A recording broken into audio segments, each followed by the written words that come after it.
myself, Bishkesh Kumar. So this topic is about data protection in Middle East. So imagine that you're living in a Dubai and using online shops like mobile banking. It's all uploaded to the cloud, right?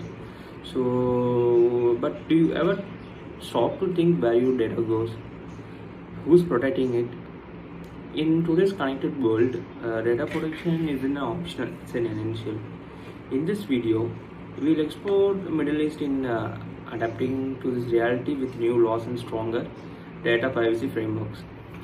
Um, in the global context, in back 2018, the European Union launched GDPR. So, sweeping data protection are law that changed the global landscape. Since then, many countries have followed suit, including those in the Middle East. Why? Because cyber threats are real. Digital services are booming and people are demanding control over their personal data. Think about it. If you're a business in Saudi Arabia using a cloud services in Europe, your data is crossing borders without proper laws. That's a legal minefield. Yeah, and what's driving in the change in the Middle East? So I think there are four big reasons in Middle East nations are updating their protection laws. Digital transformation first. Okay, in digital transformation, governments like UAE are rolling out smart citizens and e-government services. Okay, and second we are going to is cyber threats. Cyber threats majority. So a major data breach in Bahrain once affected over 5 lakhs users that woke policy makers. Okay, so these are occurring in UAE. So current, recently I told that the 5 lakhs people have they that woke up a policy makers. Okay, in global trade, foreign companies now demand compliance before during a business. So in public, as we go on a public demand, as citizens become a more digitally aware. Okay, so when the government comes to a government, the people are so aware about it. So they expect their privacy to be respected. So okay, so these are the points that for four big reasons, and I'm coming to a point that key laws by country. So let's take a tour about of a region. UAE. UAE has introduced its personal data protection in 2021.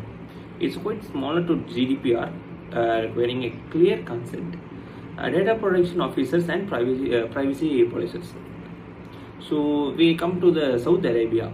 So they rolled up out their PDPL, I think so. Okay, but with the unique elements like stronger restrictions on international data transfers and they're doing a business need expense consent for almost everything.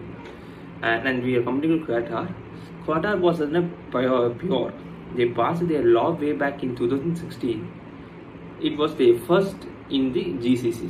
Okay, so we talk about the key laws by country in about 3 countries: UAE and Saudi Arabia headquarters. So these are the key laws we are talking about.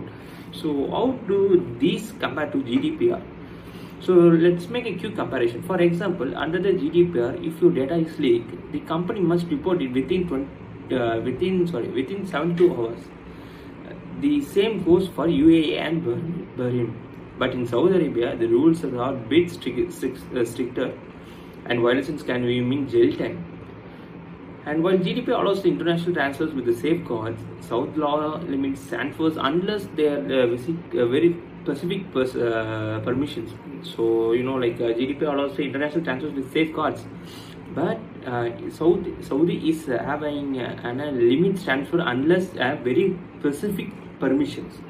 So okay, and then we can go to the implementation challenges. Implementing challenges is passing a law in easy part. Enforcing is a real challenge.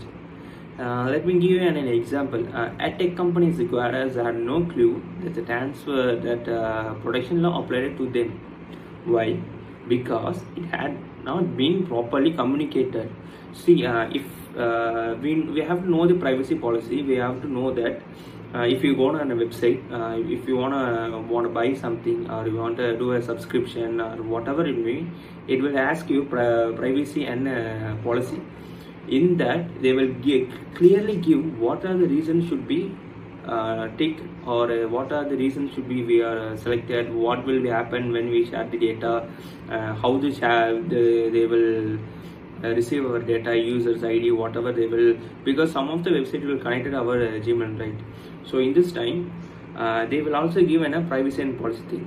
So what I am saying is, also terms like digital interest or data probability are still new to many Middle East businessmen, okay, which makes complications harder. But what is main thing is, in Middle East businesses is very complicated, okay, when it comes to challenges about in GPDR. So whatever I'm going to say is the case study of UAE's PDPL. The UAE is a great case study in 2021. They passed the law by 2022. They have created the UAE Data Office to guide business. So if you're running a company in Dubai, you need to appoint a data protection officer, perform an impact assessment. Impact assessment is also okay, but you should get clear user consent before processing a data.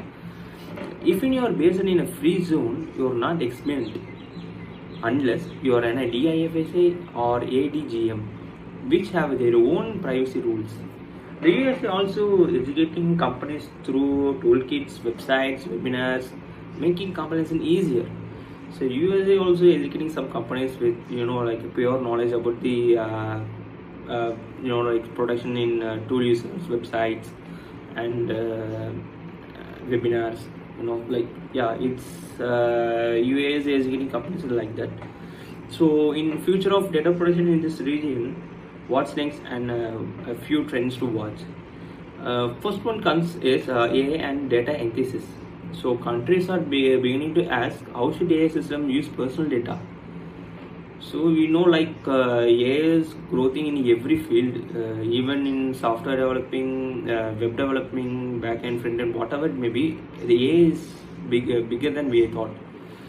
So what I'm saying is, in cyber or CDPO, whatever GDPR, the AI can also do anything, but AI can do what we have think more than that. Okay, so coming to GCC wide framework, there's a talk of creating an unfilled gulf data in law. So the topic is tighter cross-border rules. Country like Saudi Arabia might ban certain types of data from leaving the country without approval.